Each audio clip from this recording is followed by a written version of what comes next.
প্রতিদিন ভোরে ঋষিরা আলোর এই দুই রূপের বন্দনা করতেন।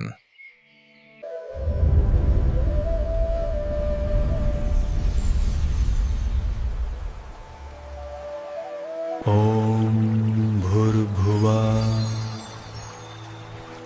স্বাহা তৎসবিতুর্বরেণ্যং, অর্থাৎ সেই প্রাণসঞ্চারী সূর্যের নন।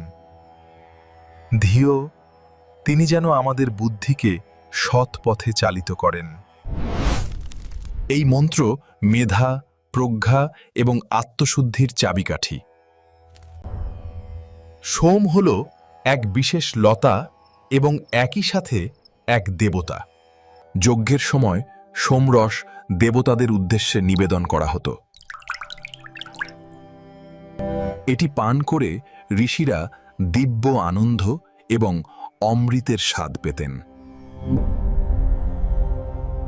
মানাতুই সামহামাদুজ্জাম্মা সমান সুন্দনী মিঝুনান ঝুমহাংতে বুঝেখুন। ঋগ্বেদের নবম মণ্ডলের পুরোটাই সোম দেবতার উদ্দেশ্যে নিবেদিত। ঋগ্বেদের যুগে সরস্বতী ছিল এক বিশাল ও প্রবহমান নদী। এই নদীর তীরেই গড়ে উঠেছিল বৈদিক সভ্যতা ও জ্ঞান চর্চা। ঋষিরা তাঁকে নদীতমে, দেবীতমে বলে শ্রেষ্ঠ নদীর সম্মান দিয়েছেন।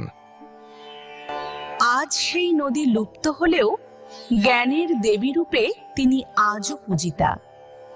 জলই জীবন। ঋগ্বেদের ঋষিরা তা বহু আগেই বুঝেছিলেন।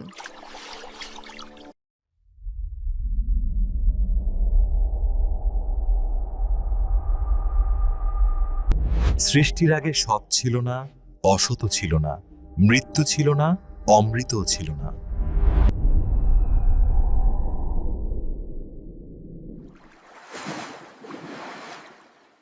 তারপর এক পরম ইচ্ছাশক্তি বা কাম থেকে এই সৃষ্টির উদ্ভব হলো। কে জানে এই সৃষ্টি কোথা থেকে এলো? দেবতারাও তো পরে এসেছেন। ঋগ্বেদের শেষ কথা হল একত্ববাদ। সত্য একটাই, জ্ঞানীরা তাকে বিভিন্ন নামে ডাকেন মাত্র। সঙ্গচ্ছদ্ধং সংবদদ্ধং, এসো আমরা একসাথে চলি এখন। আমাদের মন এক হোক, আমাদের সংকল্প এক হোক। ও শান্তি শান্তি শান্তি।